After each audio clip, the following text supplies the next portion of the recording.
I'm Amber Ryan, and this is the Greatest Day Interviews with Nicole. Yeah, I'm from Pasadena, California. You grew up there? Yeah, Did you go to school around here? I went to a ton of different schools, but I graduated from Pasadena High School. Why'd you go to a ton of different schools? I just moved around a lot, so I mean that's probably the school I identify with the most because it's like I went there throughout high school and graduated from there, and yeah. Did you go to school for music? Do you have an education in it? No, I briefly went to school for music when I graduated. I think I went to MI for like a month, and then I dropped out, and I would never consider it again. You never considered No, going or dropping out? I would never consider for myself going to school for music again, probably. So, Is that because of your hustle or because you like just teach yourself or why? mainly because there's so many resources as to where you could like teach yourself in terms of like production and even like the marketing and the hustle you can teach yourself. I think the only reason I would go to school is maybe to utilize some of like the internships and like, to gain skill if you're like that type of person, but it wasn't for me, and debt freaks me out. So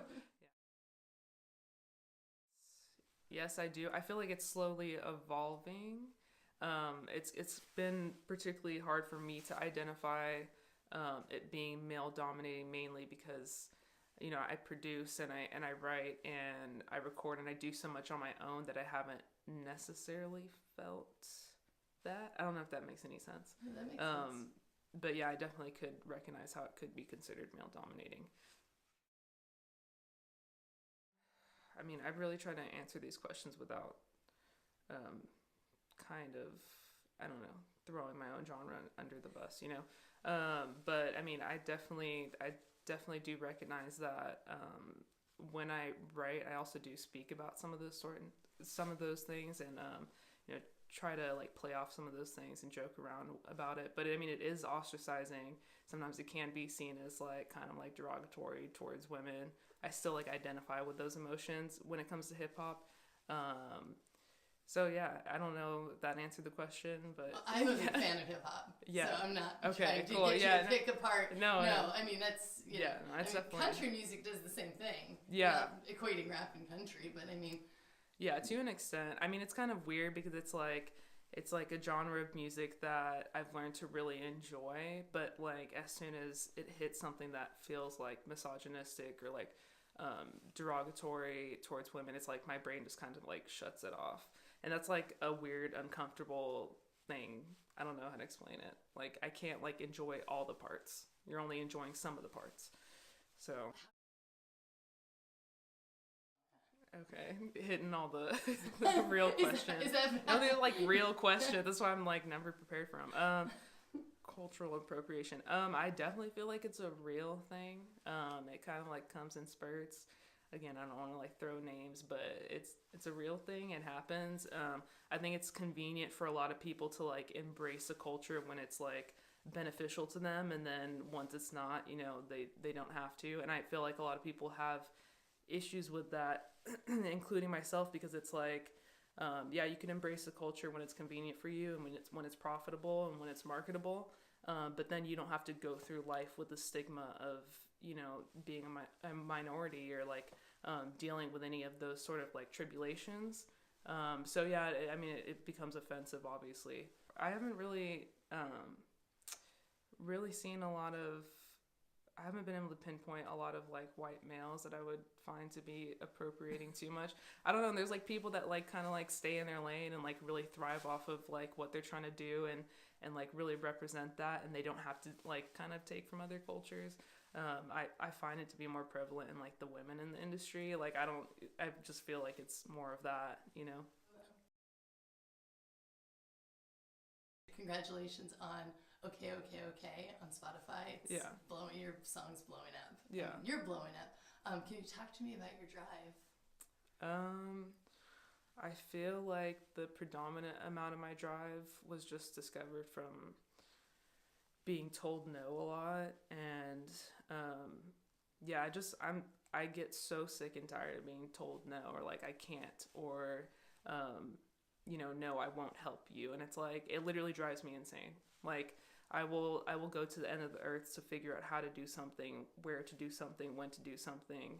If I have to educate myself, that's fine. If I have to keep going independently, that's fine. But I just know where I like want to be, and I know that I'm not good at anything else, and I'm not going to survive at a job. So it's like when you have like all these kind of like things forcing you to be good at what you want to be good at. I think that's like my main drive. I want to be. I feel like I tell myself every day where I want to be. I just want to be the best I could be, and I want to be like the most confident in my craft as I could be. And I feel like that's kind of like the sky's the limit for me once I get there. I don't know.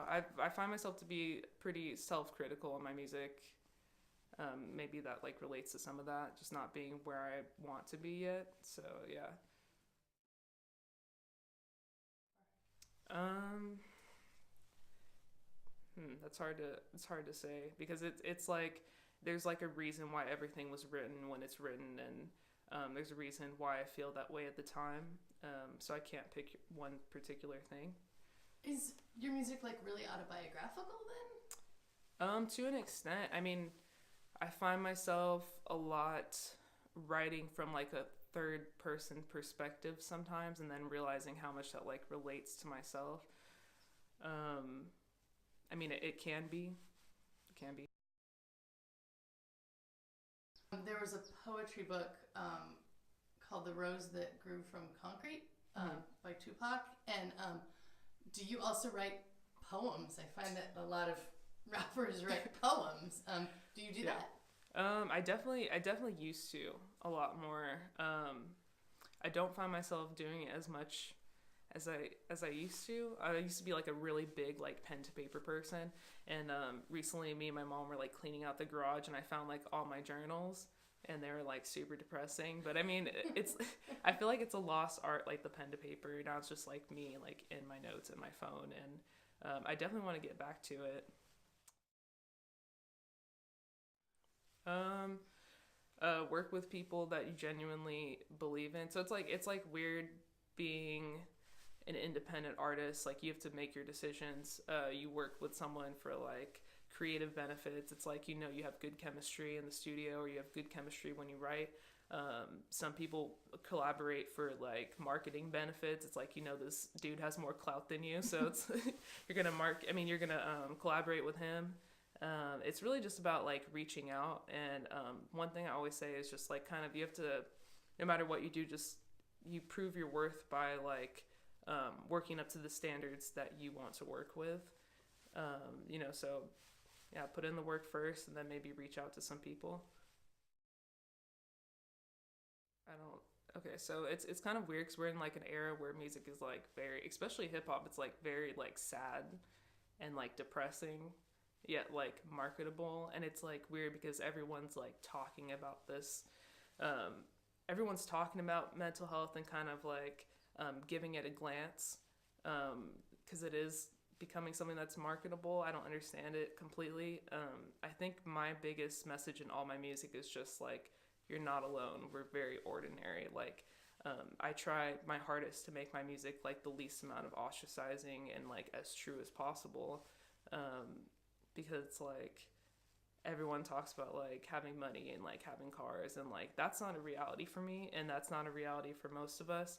And I just kind of like I want to be like that chill homie that's like on the block that you could like talk to and like hit up. And everyone that has supported me up until this point, like I make it a point to like tell them like how much I appreciate that and how much that means to me. And like I just don't want to, I want to be that person that's like emotionally available through my music. I started, I first picked up a guitar when I heard My Chemical Romance. I grew up on like Linkin Park. I like Franz Ferdinand, which was a big band back then. Um, you know, Mariah Carey, R&B, Patti LaBelle, Earth, Wind, and Fire. It's just kind of like a whole bunch of influences. Today, I really like J. Cole. I really like Black. I pay attention to predominantly like the producers and the writers behind the scenes. So I think that's like my main focus is just like really learning about the people that are driving the music. Who would you really like to work with? Probably Julia Michaels. She's a phenomenal writer. And maybe Dante from the group They. He's a phenomenal producer. So it's kind of weird because it's like I used to be like a singer-songwriter with my guitar, so it's like a very different process. It's like you play a guitar part, then you have like the vocal melody, and now it's since I'm like producing, it's kind of like all over the place. I might make the beat first or the melody first, or I might be like humming something in my car and I'll just like record it real quick. So it's really just however it comes, and then I'll just go from there. Well, I don't know if a lot of people know it, but it's like there's definitely like a deeper message beneath the lyrics. And I try to like put them in a perspective of like today's age and like make them relevant. But that's like with all lyrical intent, like truthfully. So yeah, maybe that's something that I want everyone to know. If you could only listen to one song for the rest of your life. Of my own? Of your own. Probably this song West Side that I had written when I like it was my first EP ever, but I still hold on to that song. Or I don't know if I can do one. I have this other song that's not out yet called Sacrifices, and I just like I cradle it like my baby because I like want to like re-record it and like just like remix it and remaster it. So I don't know. It's like I don't know. Both of them are kind of special. Words from it? Well, I can kind of tell you the context if that's easy. Great.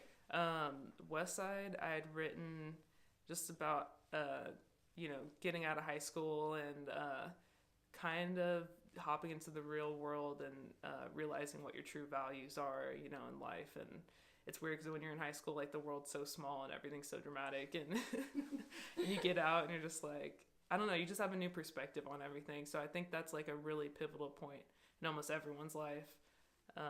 And then when I had written Sacrifices, what still makes that song so important, it's just a song about wanting to feel appreciated for, the grind and like the sacrifices you make. And I kind of like had to reflect on my mom being like a single parent. It's like just wanting someone to acknowledge how much work you've put into, the sacrifices and everything else. So.